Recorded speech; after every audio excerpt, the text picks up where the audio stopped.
கர்த்தருடைய பரிசுத்த நாமத்திற்கு ஸ்தோத்திரம். இன்னைக்கு நம்ம யோசுவா 14வது அதிகாரம் 12வது வசனத்திலிருந்து சுதந்திரித்து போகிற பருவம், சுதந்திரித்துக் கொள்ள வேண்டிய நம்ம பெற்றுக்கொள்ள வேண்டிய பர்வதம். நம்ம என்னெல்லாம் பர்வதங்களை ஜெபிச்சத செய்திக்குள்ளே கடந்துகிறோம். பரிசுத்த ஆவியே, பக்தர்கள் துணையாளரே, கூட இருப்பவரே, கூரைகள் தீர்ப்பவரே, கூட இருப்பவரே, கூரைகள் தீர்ப்பவரே, தேற்றிடும் தெய்வமே, தீடன் தருபவரே, தேற்றிடும் தெய்வமே, தீடன் தருபவரே, ஓற்று தண்ணீரே, ஓற்று தண்ணீரே, உள்ளத்தின் ஆறுதலே, எங்கள் உள்ளத்தின் ஆறுதலே, பரிசுத்த ஆவியே, என்னோட துணையாளரே, பயங்கள் போக்கிவிட்டீர், பாவங்கள் நீக்கிவிட்டீர், பயங்கள் போக்கிவிட்டீர், பாவங்கள் நீக்கிவிட்டீர், ஜெயமே வாம் வரவால், ஜெயமே வாம் வரவால், ஜபமே வாம் தயவால், தினம் ஜபமே வாம் தயவால், பரிசுத்த ஆவியே, பக்தர்கள் துணையாளரே, அபிஷேக நாதரே, ஆச்சார மானவரே, அபிஷேக நாதரே, ஆச்சார மானவரே, மீட்பின் நாளுக்கென, மீட்பின் நாளுக்கென, முத்திரை யானவரே, எங்கள் முத்திரை யானவரே, ஒரர ஒரரரா, ஒபர ஒபரரா, ரிபரி பரரா, ரிகர ரிகரரா, ரிகர ரிகரரா, விடுதலை தருபவரே, விண்ணப்பம் செய்பவரே, விடுதலை தருபவரே, விண்ணப்பம் செய்பவரே, சாட்சியாய் நிறுத்துகிறீர், எம்மை சாட்சியாய் நிறுத்துகிறீர், சத்தியம் போதிக்கிறீர், தினம் சத்தியம் போதிக்கிறீர், உபர உபரரா, உரரரிரரா, அயல் மொழி பேசுகிறோம், அதிசயம் காண்கிறோம், அயல் மொழி பேசுகிறோம், அதிசயம் காண்கிறோம், வரங்கள் பெறுகிறோம், நாங்கள் வரங்கள் பெறுகிறோம், வளமாய் வாழ்கிறோம், தினம் வளமாய் வாழ்கிறோம். இயேசுவின் நாமத்தினாலே ஜெபங்கள் பிதாவே, ஆமென். Jose brother praise Lord, Nagaratnam Ammal praise Lord, Balasundari praise Lord, Kumaresan brother praise Lord. இப்ப நம்ம என்னெல்லாம் பர்வதங்கள் பார்த்தோம். இன்னைக்கு நம்ம பார்க்க சுதந்திரித்துக் கொள்ள வேண்டிய பர்வதம். சுதந்திரத்துக்கு நம்ம போய் அதை பெற்றுக்கொள்ளணும். முதல்ல எதிர்பாராத பர்வதம். அது என்ன அப்படின்னு கேட்டீங்கன்னா, அது கஷ்டம், ஒரு ஆக்சிடென்ட், இந்த மாதிரி ஒரு இது நம்ம தேடி போகல, அது வந்து நம்மளுக்கு பார்வோன்கிற ஒரு பர்வதம் வந்துச்சு. இஸ்ரேல் மக்களுக்கு தெரியாது. ஆனா ஆண்டவர் அந்த பர்வதத்தை எடுத்து பேர்த்து போட்டுட்டான். ரெண்டாவது ஒத்தாசை வரும் பர்வதம். இதை நம்ம நோக்கி பார்க்கணும். சுதந்திரித்துக் கொள்ற பர்வதங்களே, இது நமக்கு நன்மைகளை கொடுக்கிற பர்வதம். நாம் நோக்கி பார்க்க வேண்டிய பர்வதம் ஆண்டவராகிய இயேசு கிறிஸ்து. நாலாவது உயர்த்தப்பட்ட பர்வதம், சிலுவையில் உயர்த்தப்பட்டோம். ஐந்தாவது பெரிய பர்வதம். ஆறாவது இது நமக்கு பிடிக்காது, இது கேடு உண்டாக்கும் பர்வதம். ஏழாவது பழி வாங்கும் பர்வதம். தலையில வச்சு கொன்னா அவன் தலையிலே கள்ள தூக்கி ஆண்டவர் போட்டார், அது ஒரு பழி வாங்கும். அடுத்து ஊழியம்ங்கிற ஒரு பர்வதம். ஒன்பதாக நம்ம பார்த்தது தடுக்கும் பர்வதம். அது நம்ம தேடி போக வேண்டியதில்லை, அதை நம்ம நோக்கி வந்துடும். ஆனா இன்னைக்கு நம்ம பார்க்கிற 10வது பர்வதம் என்னன்னா, நமக்கு இந்த பர்வதம் நம்ம சுதந்திரித்துக் கொள்ள வேண்டும். சுதந்திரிக்கிறதுனா எப்படிங்கிறதுக்கு நான் உங்களுக்கு ஒரு சின்ன உதாரணம் சொல்றேன். ஒரு ஓட்டப்பந்தயம் இருக்குது, அதுல எல்லாரும் இருக்காங்க, அதுல ஒருத்தருக்கு பிரைஸ் கிடைக்குது. எதனாலனா அவன் ஓடி போய் என்ன செய்யறாரு, அதை பெற்றுக்கொள்கிறார். சரி, இப்ப செய்திக்கு ஆதாரமான வசனம் யோசுவா 14வது அதிகாரம் 12வது வசனத்தை பார்க்கணும். யோசுவா 14:12. ஆகையால் கர்த்தர் அந்நாளிலே சொன்ன ஏனோக்கியரும் அரணிப்பான பெரிய பட்டணங்களும் உண்டென்று கேள்விப்பட்டீர்கள். கர்த்தர் என்னோடு இருப்பார்னால் அது எனக்கு தரணும். மலை நாடு. மலை நாடுனாலே அது ஸ்பெஷல். ஏன் அப்படின்னு கேட்டீங்கன்னா, ஊட்டி, கொடைக்கானல் இதெல்லாம் பார்த்தீங்கன்னா லேண்ட் பிரைஸ் எல்லாம் எங்கேயோ இருக்கும். ஒரு சின்ன வீடை காட்டுவான், அது 2 கோடின்னு வச்சுருக்கோம். வாங்க ஆள் இருக்காங்க. இதனால சில்லுன்னு இருக்கும், அந்த அட்மாஸ்பியர் அழகா இருக்கும். கொடைக்கானலுக்கு என்ன பெயர் கொடுத்துருக்காங்கன்னா மலை அரசி. மலை அரசிங்கிற மாதிரி ஒரு சின்ன வீடு, ஒரு அபார்ட்மெண்ட் ஒரு சில வச்சிருப்பாங்க. அது எல்லாத்தையும் இருக்காது. ஆனா யோசுவா கேட்கிறாரு, இந்த மலை நாட்டை எனக்கு தாரும், நான் சுதந்திரிக்க வேண்டும் இந்த மலை நாட்டை. காரணம் என்ன அப்படிங்கிறதுக்கு ஒரு சில குறிப்புகளை நம்ம பார்க்க போறோம். யோசுவா 14வது அதிகாரம் 7வது வசனம். தேசத்தை வேவுபாக்க கர்த்தராகிய தாசனாகிய மோசேனை கார்பாதாசன் அனுப்பின பொழுது 40 வயதா இருந்துச்சு. என் இருதயத்தில் உள்ளபடியே அவருக்கு மறுதல் செய்தார். இவர் ஒரு பாசிட்டிவான ஒரு மெசேஜை கொடுக்கிறார். அது கொடுத்தது அப்ப வயசு 40 வயசு. யங் மேன், அப்படி ஸ்ட்ராங்கா இருக்கார். வருஷங்கள் போகுது. ஆனாலும் என்னோடு கூட வந்த என் சகோதரர் ஜனத்தின் இருதயத்தை கரைய பண்ணினார்கள். கரையப்பட்டதுனா என்ன அப்படின்னு கேட்டீங்கன்னா நெகட்டிவ் ஆன்சர். இன்னைக்கு நான் எத்தனை பேரை பார்த்திருக்கேன். நமக்கு ஒரு காரியம் கிடைக்கும் அப்படின்னு சொல்லி ஆண்டவர் சொன்னார்னா அது கொடுப்பார், எப்படினாலும் கொடுத்துருவார், அது அவர் வேலை. ஆனா நம்ம பாசிட்டிவ் கன்ஃபெஷன் பண்ணணும். என்ன பண்ணணும் அப்படின்னு கேட்டீங்கன்னா, மரணமும் ஜீவனும் நாவின் அதிகாரத்தில் இருக்கு. அதில் பிரியப்பட்டவர்கள் அதன் கனியை புசிப்பார்கள். மரணம் ஜீவன் ரெண்டையும் நாவின் அதிகாரம். நீங்க எவ்வளவுக்குள்ளோ பாசிட்டிவ் கன்ஃபெஷன் பண்றீங்களோ அன்னைக்கு உங்களுக்கு பாசிட்டிவா ஆன்சர் கொடுப்பார். சரி, நானோ சகோதரர் வர நானோ அப்ப மலை நாடுங்கிற ஒரு பெரிய ஆசீர்வாதத்தை பெற்றுக்கொள்ளணும்னா கண்டிஷன் பாசிட்டிவ் கன்ஃபெஷன். நானோ என் தேவனாகிய கர்த்தரை உத்தமமாக பின்பற்றினேன். உத்தமமாக பின்பற்றேன் அப்படின்னா என்ன அர்த்தம் அப்படின்னு கேட்டீங்கன்னா, ஆண்டோட இருதயமும் யோசுவாவுடைய இருதயம் ஒரே மாதிரி இருக்கு. யோசுவா யார் அப்படின்னு கேட்டீங்கன்னா, மோசேயோட வேலைக்காரர், சர்வன்ட். ஆண்டவர் மோசேயோட பேசுறதுக்கு வருவார்.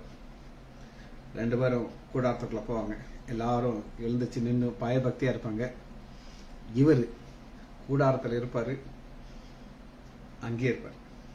ஆலயத்தை விட்டு போகவே மாட்டார். அந்த அளவு ஒரு அட்டாச்ட் மனிதன் அவர்.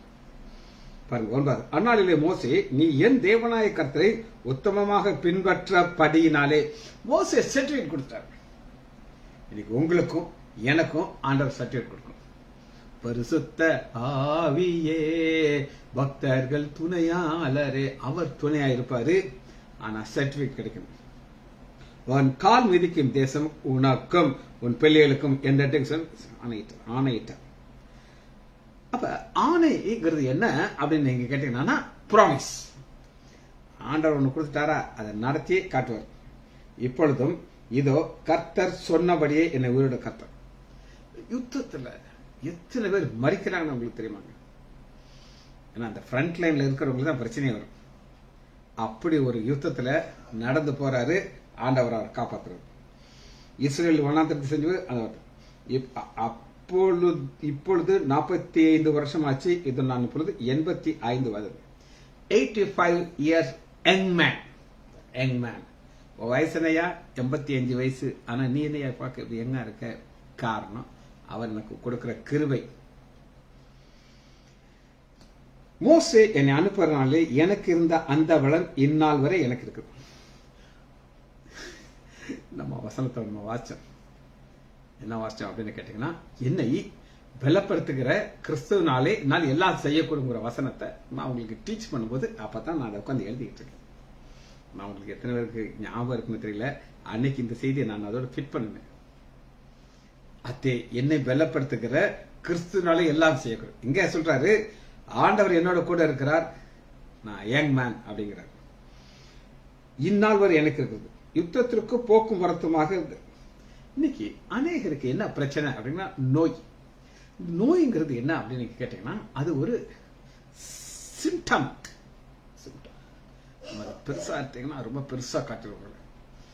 ஒரு சுகர் பேஷண்ட்டுக்கு அந்த டாக்டர் எல்லாரும் என்ன சொல்லுவாங்க, இதை சாப்பிட்றாத அதை சாப்பிட்றாத, இதை சாப்பிட்டா இவனுக்கு இப்படி ஆயிப்படும் அப்படி ஆயிப்படும் அப்படின்னு. இல்லை, நான் டாக்டரா இருந்துட்டு நான் எல்லாம் சாப்பிடுங்க நான் சொல்ல மாட்டேன். அதை ரொம்ப பெருசாக்க பெருசாக்க பெருசாக்க எல்லாமே அவங்களுக்கு பூத கண்ணா தெரியும். சென்னையில் ஒரு ஹாஸ்பிட்டலில் நான் சொல்லி பல வருஷத்துக்கு முன்னாடி விருதுலேருந்து ஒரு அம்மா போனாங்க. அவங்களுக்கு எல்லாமே அளந்து தான் சாப்பிடணும்.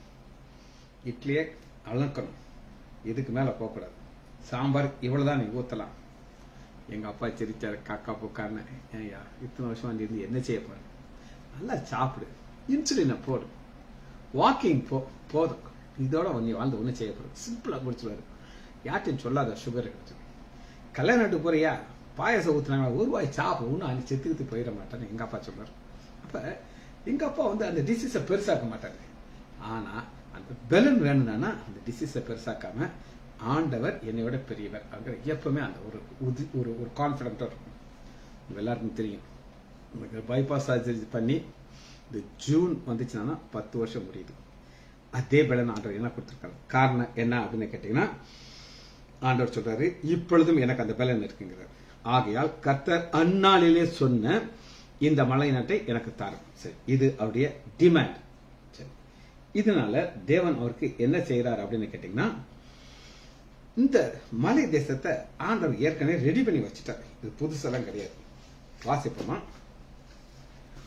உபாகமம் எடுத்துக்கொள்ளுங்க, 7வது அதிகாரம் 1 வசனத்துல இந்த மலை நாடெல்லாம் யாருக்கு, இஸ்ரேல் மக்களுக்கு ஏற்கனவே ஆயத்தம் பண்ணி வச்சிட்டார். 7வது அதிகாரம்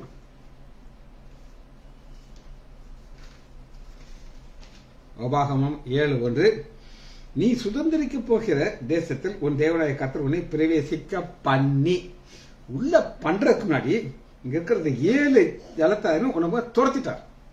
அப்ப அந்த 7 ஜாதிகளும் என்ன நினைச்சாங்க அப்படின்னு நீங்க கேட்டீங்கன்னா, இங்க நாங்க நல்லா இருப்போம், ஆசீர்வாதமா இருப்போம், இது எங்க இதுன்னு சொல்லி. ஆனா இது யாருக்காக உண்டு பண்ணி வச்சிருக்கிறாருன்னா ஆண்டோடைய பிள்ளைகளுக்காக. 2வது சொன்னாங்க, உன் தேவனாய கர்த்தர் அவளை உன்னிடத்தில் ஒப்பு கொடுக்கும் பொழுது அவளை முறி அடித்து அவளை சங்காரம் பண்ணு, இறக்கப்பே படக்கூடாது அப்படின்னு சொல்லிட்டு ஆண்டவர் என்ன சொல்றாருன்னா, இந்த என் ஜனங்கள் யார் அப்படின்னு கேட்டீங்க. 6வது வசனம், நீ உன் தேவனாய கர்த்தருக்கு பரிசுத்த ஜனம். இந்த பரிசுத்த ஜனத்தை ஒரு இடத்துல உட்கார வைக்கிறதுக்கு பிளேஸ் எப்பவுமே பிக்ஸ் பண்ணி வச்சிட்டார். நான் ரட்சிக்கப்பட்ட புதுசில் என் மக அமெரிக்கா போகணும்னு ஆசைப்பட்டான். ஒரு பெரிய கியூ இருக்கும் எம்பசி முன்னாடி. அந்த கியூவில் நிற்கிறது போகிறதுக்கு கஷ்டமாக இருக்கிறதுக்காட்டி நான் என்ன பண்ணேன், சரவணன்னா முன்னாடியே ட்ரெயினில் அனுப்பி, எப்பா நீ இப்போ ஒரு பிளேஸ் போட்டு வச்சுக்கோ, அதெல்லாம் செய்வாங்க. ஒருத்தர் அவங்க இடத்துல ஒரு ஆள் இருப்பாங்க, நம்ம அதில் அங்கே போய் பார்த்தா சரவணனை காணும், கியூவையும் காணும். ஆண்டவர் பாருங்க, நான் என் மகளோட வரேன்னு சொல்லிட்டு கியூ எல்லாம் தூக்கி போட்டுட்டார், ஆயத்தம் பண்ணி வச்சிட்டார். போனேன்னா உள்ளே போகிறேன், ஒரு செக்யூரிட்டி என்கிட்ட வந்து கையில் பைபிள் கொண்டு போயிருந்தேன். நான் அதை கொண்டு போகலாமா இருக்கேன், திறந்து பார்த்தாங்க உள்ள அந்த கத்தி வச்சிருக்காங்க, ஒன்றில் கொண்டு போகலான்ட்டேன். நான் உள்ளே போகிறேன், செக்யூரிட்டி ஸ்பீடாக வந்தார், என்னை பார்த்து, சார் இங்கே வாங்க அப்படின்னாரு. நான் போனேன், பெரிய கியூ, கடைசி வரை அந்த சேர் போட்டு உட்கார்றதுக்கு நடுவில் ஒரு இடம் வலிச்சு, சார் இங்கே உட்காருங்கண்ணார். யாருன்னு ஆயத்தம், எல்லாமே ஆண்டவர் ஆயத்தம் பண்ணி வச்சேன். இங்கே பார்த்தீங்கன்னா ஆயத்தம் வச்சுட்டு சொந்தமா இருக்கும் தெரிஞ்சுக்கிட்டார். 7வது, சகல ஜனங்களும் நீங்கள் திரட்சன்று, நீங்க கொஞ்சமா இருக்கிறீர்கள், ஆனா ஆண்டவர் உங்களை அன்பு வைத்து. இந்த அன்பு என்ன அப்படின்னு கேட்டீங்கன்னா, இந்த பிள்ளைகளுக்கா நான் எல்லாம் ரெடி பண்ணி வச்சிட்டேன், வர வேண்டியது இது அவங்க சுதந்திரத்தில் கொள்ளணும். 8வது பாருங்க, கர்த்தர் உங்களிடத்தில் அன்பு கூர்ந்து உங்கள் பிதாக்கள் ஈட்ட ஆணைகளை காக்க வேண்டுமானாலே கர்த்தர் பலத்த கைகளினாலே உங்களை புறப்பட பண்ணி அடிமைத்தன வீடாகிய ஈட்டில் உங்களை மீட்டுக் கொண்டார். ஆகையால் உங்கள் தேவனாய கர்த்தரே தேவன் என்ற அன்புகளை 1000 தலைமுறை வச்சிருப்பாங்க. இன்னைக்கும் அது நடக்குது. ஆண்டவர் இந்த உலகத்தில் எத்தனையோ தேசங்கள் இருக்கு, அந்த இஸ்ரவேல்ங்கிற ஒரு தேசத்தை அவருக்கு ரொம்ப பிடிக்கும். அதனால என்ன பண்ணனார் அப்படின்னு கேட்டீங்கன்னா, இந்த யுத்தம் முடியுது பார்த்தீங்களா, இந்த நேரத்தில் ட்ரம்ப் அப்படின்னு ஒரு பவர்ஃபுல் மேனை ஜெயிக்க வச்சார். இந்த ட்ரம்ப் ரட்சிக்கப்பட்ட மனிதன். போன தடவை அவர் பிரசிடண்டா இருக்கும்போது ஒருத்தன் லாங் ஷாட்ல இருந்து ஷூட் பண்றான். கரெக்டா அந்த புல்லட் காதை அடிச்சுட்டு போகுது, உயிரை காப்பாற்றணும் சொல்றாரு. ஆண்டவர் என்னை ஒரு நோக்கத்தோடு இந்த உலகத்துல வச்சிருக்காரு. காரணம் ட்ரம்ப்புக்காக கிடையாது, இஸ்ரேல் தேசத்துக்காக. ட்ரம்ப் பார்த்தா உலகமே பயப்படுறாங்க. காசா பட்டம் எங்களுக்கு சொந்தம்ங்கிறாங்க. எதுக்காக காசா? அவரு சரி செய்யப்படுறாரு. காரணம் என்ன? இஸ்ரேல் மக்களுக்காக. ஏன்னா அந்த பார்டர் வழியாத்தான் எல்லாரும் உள்ள வருவாங்க. இது எங்க ஏரியா, இங்க எல்லாம் நாங்க தான் செக்யூரிட்டி, நாங்க தான் கண்ட்ரோல், யாரும் பேச முடியாது. அந்த அளவுக்கு ஆண்டவர் இந்த இஸ்ரேல் தேசத்தை ஆசீர்வதிச்சு ட்ரம்ப்னு ஒரு மனுஷனை கொண்டு வந்து உலகமே பார்த்து பயப்படுறாங்க. இதுக்கு முன்னாடி இருந்த பிரசிடண்ட் கண்டுக்கிட மாட்டாங்க. ஆனா இவர் அப்படி கிடையாது, அப்படி வாயிராக்காம அப்படியே கொதிடிச்சிருவார் அவரு. சரி, இப்ப இடத்த ஆயத்தம் பண்ணிட்டாரு. இப்ப தேவை என்ன அப்படின்னு நம்ம பார்க்க போறோம். என்ன தேவை என்ன ஆகாம எடுத்துக்கொள்ளுங்க. 13வது அதிகாரம். இப்ப சுதந்திரிக்கணும், இடத்த ஆண்டவர் பிக்ஸ் பண்ணி வச்சுட்டாரு. அடுத்து என்ன தேவை? என்ன ஆகமம் 13:31. ஒரு பாசிட்டிவ் கன்ஃபெஷன் தேவை. நம்ம சூழ்நிலையை பார்க்க கூடாது, நம்முடைய ஆண்டவர் நோக்கி பார்க்கணும். அவர்களோடு கூட என்னாகமும் 13வது அதிகாரம் 31 வசனம். மலை தேசத்தை நீங்க சுதந்திரிக்கணும்னா உங்களுக்கு என்ன தேவை? அவர்களோடு கூட போயிருந்தவர்கள் அந்த ஜனங்களும் நாம் எதிர்க்கக்கூடாது, அவர்கள் நம்மை பார்க்கலும் பலமான்கள். இஸ்ரேல் மக்கள் எல்லாம் குட்டி, நாங்கெல்லாம் பெருசு நாங்க சொல்றாங்க. நாங்கள் போய் வந்த தேசம் பட்சிக்கிற தேசம், அதுல கண்டெல்லாம் ராட்சசர்கள், இப்படி சொல்லி எல்லாரையும் தூர் செய்தி பரப்ப பண்றாங்க. ஆனா எதிரிகளுக்கு இஸ்ரேல் மக்களை பார்த்தா எப்படி இருக்கிறாங்க அப்படின்னு நீங்க கேட்டீங்கன்னா, வாசிப்போமா யாத்திராகமம் 1 அதிகாரம் எடுத்துக்கிட்டீங்கன்னா, மற்றவங்களுக்கு இஸ்ரேல் மக்களை பார்த்தா எப்படி இருக்காங்க அப்படின்னு கேட்டீங்கன்னா, யாத்திராகமம்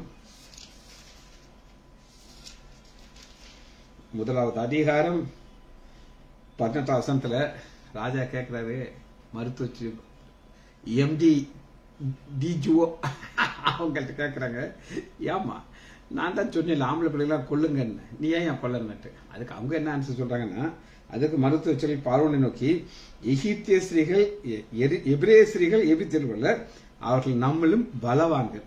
மருத்துவச்சி போறதுக்கு முன்னாடி பிரசவம் பார்க்கறோம்.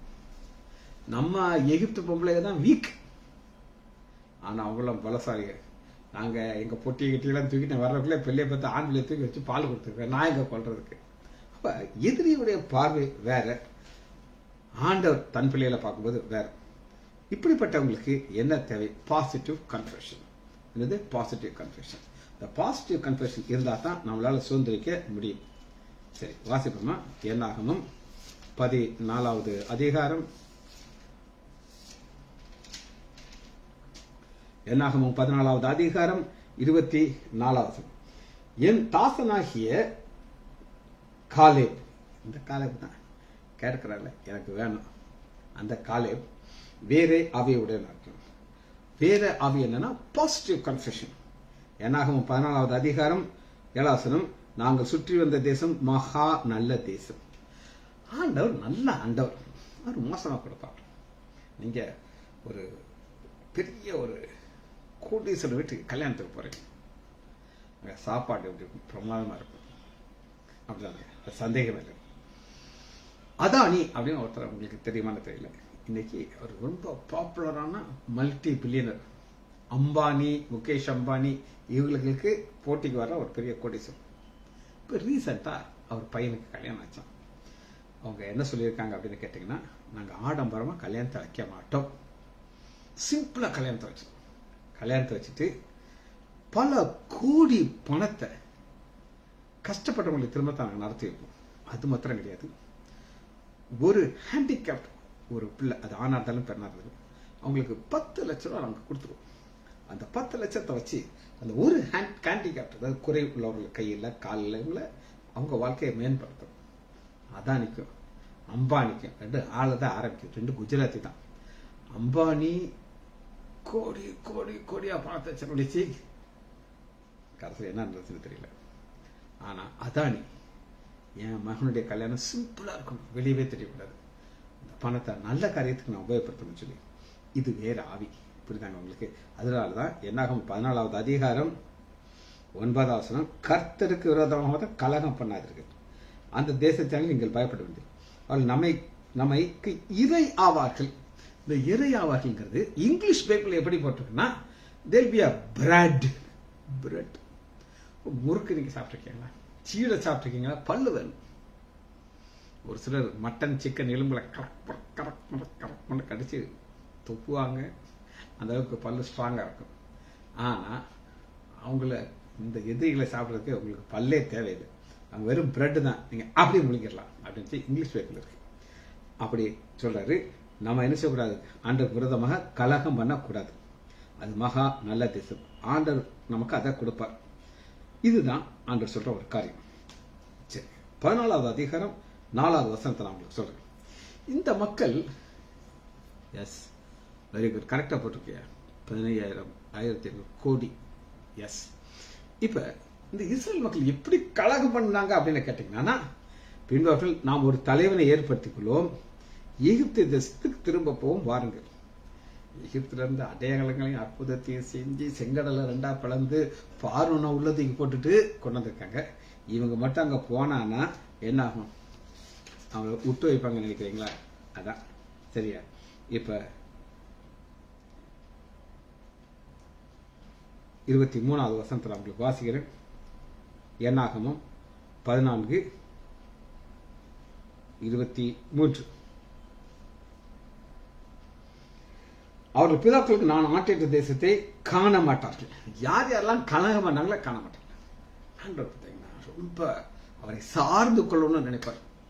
என்னை மாத்திரம் சார்ந்து கொள், ஒரு சுய புத்தி என்னை சாராது.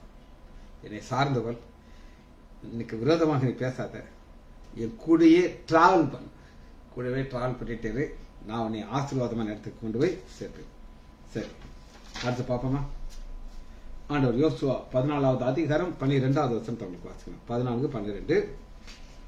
நான் அவர்களை கொள்ளை நோயிலிருந்து வாதித்து சுதந்திரத்தை புறம்பாக்கி போட்டு அவர்களை பார்க்கலாம் உன்னை பெரிய வளர்த்து வாய்க்கும் மோசேட்ட சொல்றாரு. இப்ப மோசேட்ட ஒரு ஆப்ஷன் கொடுக்குறாரு. ஆனா மோசே ஆண்டவர்கிட்ட சொல்றாரு, ஆண்டவரே இதெல்லாம் நீங்க செய்யக்கூடாது. ஏன்னா 10வது சொன்னாங்க, கர்த்தர் அந்த ஜனங்களுக்கு கொடுப்பென்ற ஆனந்தின் தேசத்திலே கொண்டு போய் வைக்காம விட்டுறக்கூடாது. ஆண்டவரே நல்லா கேட்டுக்கணும். பாலும் தேனும் ஓடும் தேசம்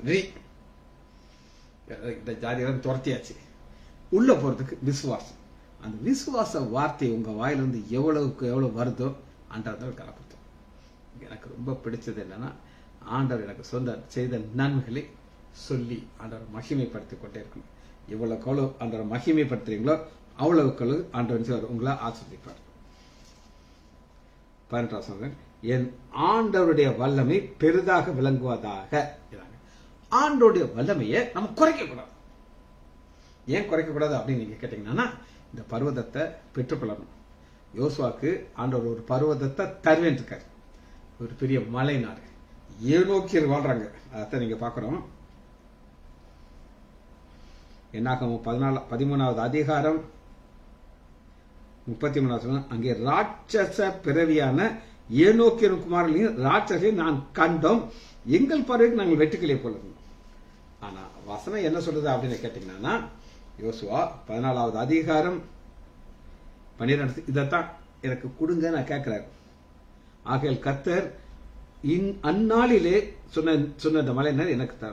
அங்கே ஏனோக்கியரும் ஏனோக்கியர் ஜெயண்ட் எல்லாம் இருக்காங்க. ஆனா அந்த ஜெயண்ட பார்க்கவே கூடாது. சரி, இப்ப ஒரு வசனத்தை நம்ம பார்த்து இந்த செய்தியை முடிக்க போயிடும். ஒரு ஜெயண்ட்டை நான் உங்களுக்கு காட்டுறேன். உங்களுக்கு எல்லாரும் தெரிஞ்ச ஜெயண்ட் தான், தெரியாத ஜெயண்ட் எல்லாம் கிடையாது. வாசிப்போமா?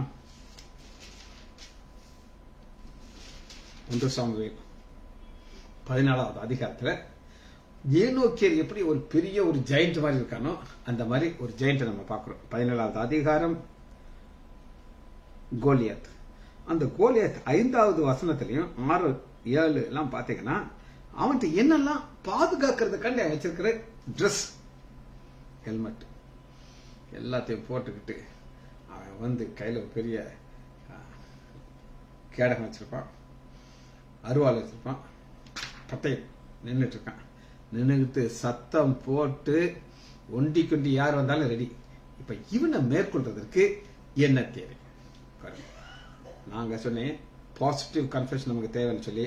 ஆனா என்ன தேவை அப்படின்னு கேட்டீங்கன்னா, 1 சாமுவேல் 17வது அதிகாரம் 45 வசனத்துல அதற்கு தாவீது பெலிஸ்தியரை நோக்கி, நீ பட்டயத்தோடும் ஈட்டியோடும் கேடகத்தை நிறுத்துகிறார், நானோ நீ நிந்தித்த இஸ்ரவேலுடைய ராணுவங்களின் தேவனாகிய சேனையின் கர்த்தர். இப்ப ஒரு யுத்தம் நடக்குதுங்க. யுத்தத்துல அவன் எதை நம்பிக்கிட்டு இருக்கான் அப்படின்னு கேட்டீங்கன்னா, அவன்கிட்ட இருக்கிற இதெல்லாம் பாருங்க, கேடகம் ஈட்டி எல்லாம் வச்சிருக்கிற இஸ்ரவேலின் ராணுவங்களின் தேவன். ராணுவம் பண்ணதுங்க, அவர் ராணுவம் பயங்கரமான ராணுவம், நம்மளாம் நினைச்சு பார்க்க முடியாது. இப்ப பாத்தீங்கன்னா இஸ்ரேல் மக்கள் பண்ற ஒவ்வொரு காரியத்திலையும் யார் இருக்காங்கன்னா, இஸ்ரேல் ராணுவங்களின் தேவன், இது அவருடைய பேர், அவருடைய நாமம். தேவனாகிய சேனைகளுடைய கர்த்தரின் நாமத்தினாலே உன்னிடத்தில் வருகிறேன். நான் இதோட தான் வருகிறேன், என்கிட்ட வெப்பன்லாம் கிடையாது. இன்றைய தினம் கர்த்தர் உன்னை என் கையில் ஒப்பு கொடுப்பார். கொடுத்தாரா? கொடுக்கல, விசுவாச வார்த்தை.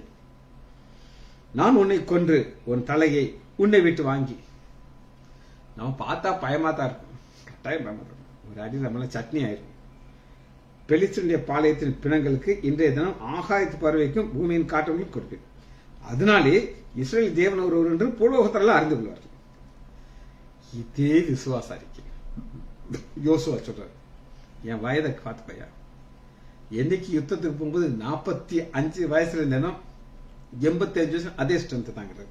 இதனால என்ன நடக்குது அப்படின்னு கேட்டீங்கன்னா, 48வது வசனம், அப்பொழுது அந்த பெலிஸ்தியன் எழும்பி, அதுவரை ஒரு மாதிரி என்ன ரொம்ப ஈஸி ஆமா கதை தெரியுமில்ல, ஆமா கதை மாதிரி இவன் செஞ்சிருக்கான்.